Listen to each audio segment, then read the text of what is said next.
Hey there, you survived 2021. Congrats. Sadly enough, no one wanted merch. That's on me though.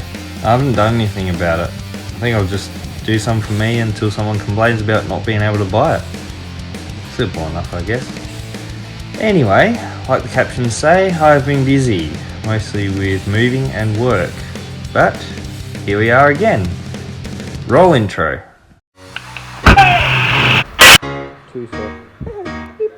Joe! Get a big hammer.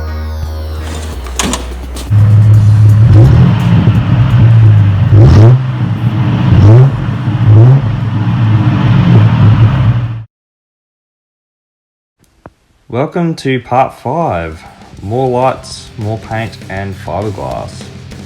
Let me tell you, I am a genius. Instead of putting holes in the bottom of the doors for door lights, I made these small light strips to light up the ground whenever the doors are opened. I fed the ground wires to the door switches and the positive wires to the battery with the fuse in line also. The lights automatically come on individually when the doors are open, and I also added a subtle switch to disable the lights if I didn't need them on at any points. Saves the battery, I guess.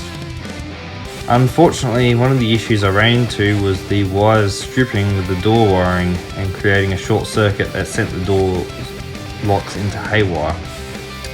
Oopsies. Anyway, I'm a bit of a perfectionist and I'm sure I'll keep reminding you as more videos come out. One of my particular perfectionist pest things that I do is clean up rust and paint over it. Insert this fuel pump cover for the boot under the carpet and the screws that had seen better days but were holding on to life so well. Next, the air conditioner cylinder part here that was painted in a matching black, which I'm umming and ahhing about coating it with stone guard to give it a bit more durability. If I have some left over when I paint the bottom of the car, I'll coat that as well. Okay, if you've seen the front bumper, you'll seen that it was involved in a little touch parking and had the bottom spoiler lip broken in half. Luckily, it was just plastic and easily repairable with some coarse sandpaper and fiberglass. Hooray for fiberglass! Before I get into the fiberglassing, I took a few photos to help remind myself how to reassemble the bumper mounting pieces. Well, I hope it works to proper memory, otherwise, good luck to me. To obtain maximum strength with fiberglassing, each side of the splitter need to be fiberglass, sanded and another layer of fiberglass added on top. And yes, before you say it, I was a fiberglassing noob and needed my papa's expert skills and guidance to help me fiberglass for the first time on my car. While I was at it, I fiberglassed the skid tray and attached the bumper that protects the engine from loose stones and such. That plus heaps of interior plastic trim, like this one where the LPG switch used to be. I have more fiberglassing videos later in the next part that will come, but this is all I have right now with the time that I had. Now, I may have told a white lie with the title of this video. I also got into cleaning the seats, carpet, and even removing the front seats to prepare the seat rails for painting. I'm so glad I cleaned the seats and carpet. It was so disgusting. Even with this clean, I still think it needs a shampoo vac to finish the job. Soon enough, it will happen, probably before it is declared finished.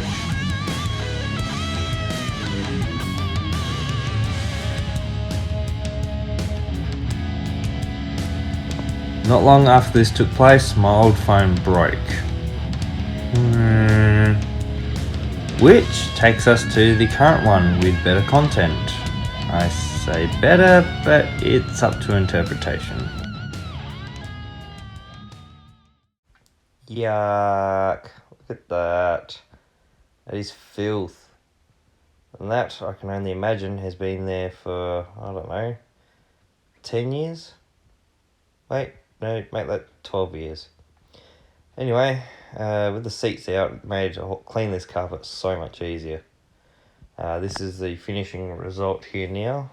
Obviously a lot cleaner, a lot nicer than what it used to be. I've got to go over it all again and give it a shampoo vac just to finish it off.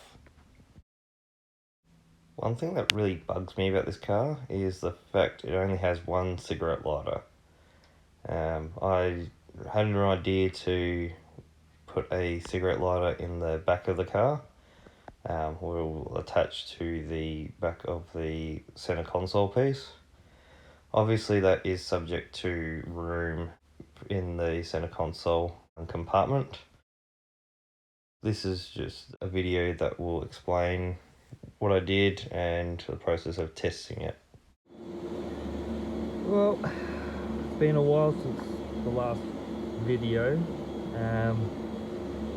I've got with me the kind of horrid wiring job I've done for the rear cigarette lighter.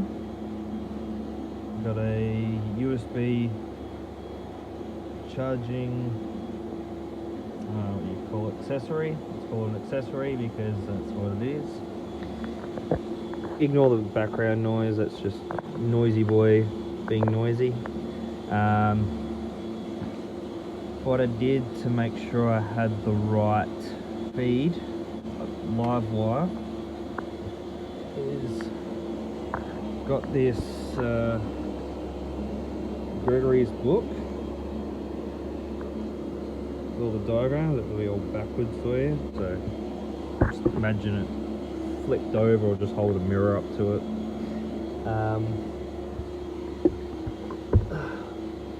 I just found the right code for the wire that I wanted.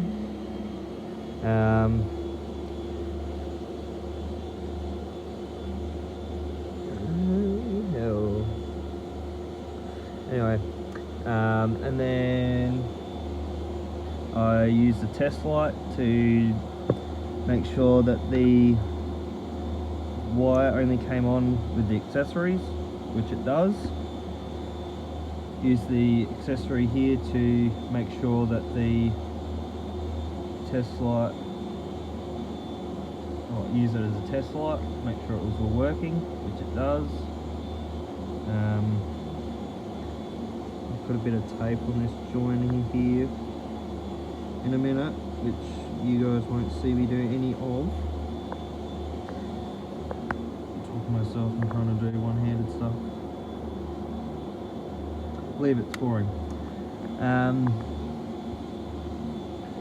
Yeah, so I know what wire I need. I just need to figure out how I want to wire it in. I think I might cut back a bit of the wire and just solder in a piece. Just need to make sure this wire is with the fuse. Make sure it's long enough to fit up to the wire that I need it to, and then I can test it, make sure it works. I might even connect my phone up and see if it charges. Fingers crossed. Alright, 2 hours later, I finally got the wiring done for the rear cigarette lighter.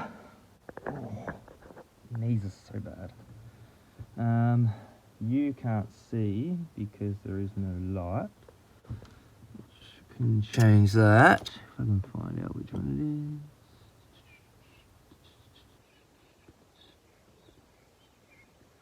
Probably this one.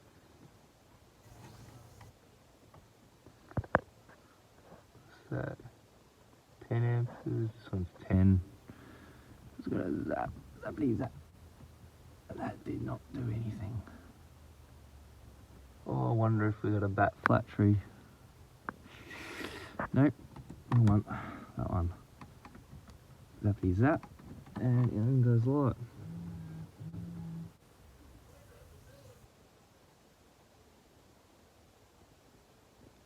Okay then. So if you can see here, it's So we've got the accessory.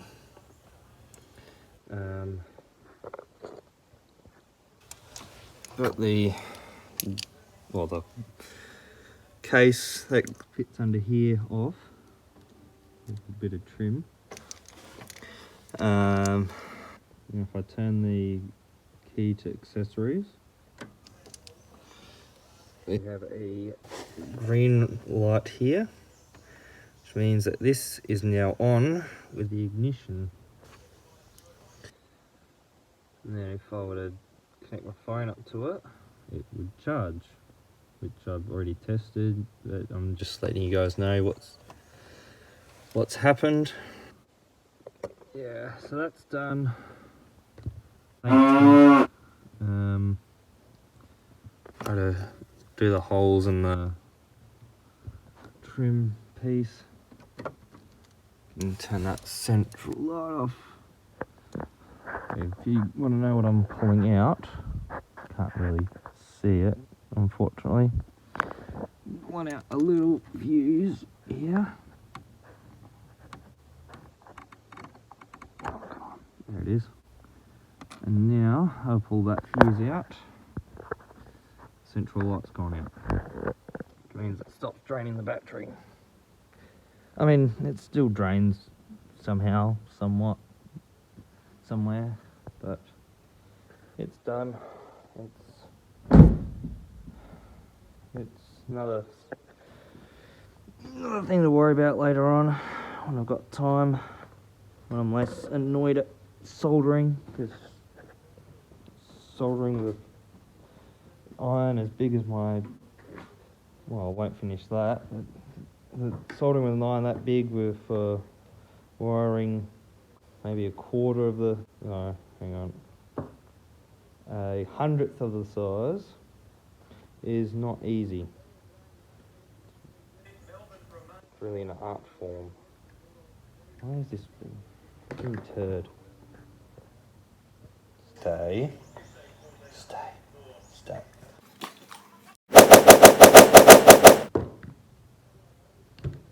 Sit up. Fuck it.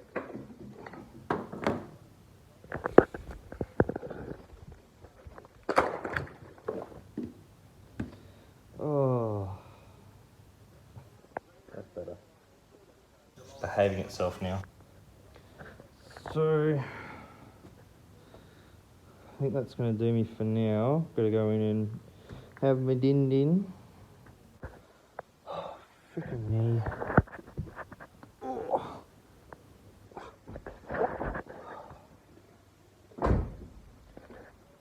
Boot popped open. Let me just close that quickly. Nailed it. Yeah, that's about it.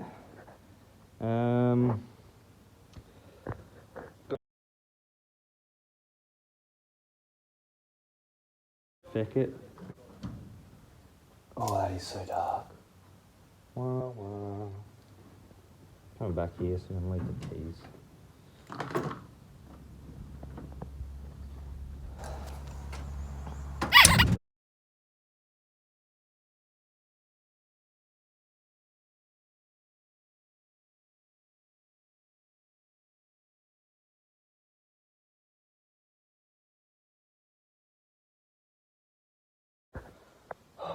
Freaking knee. Feck it.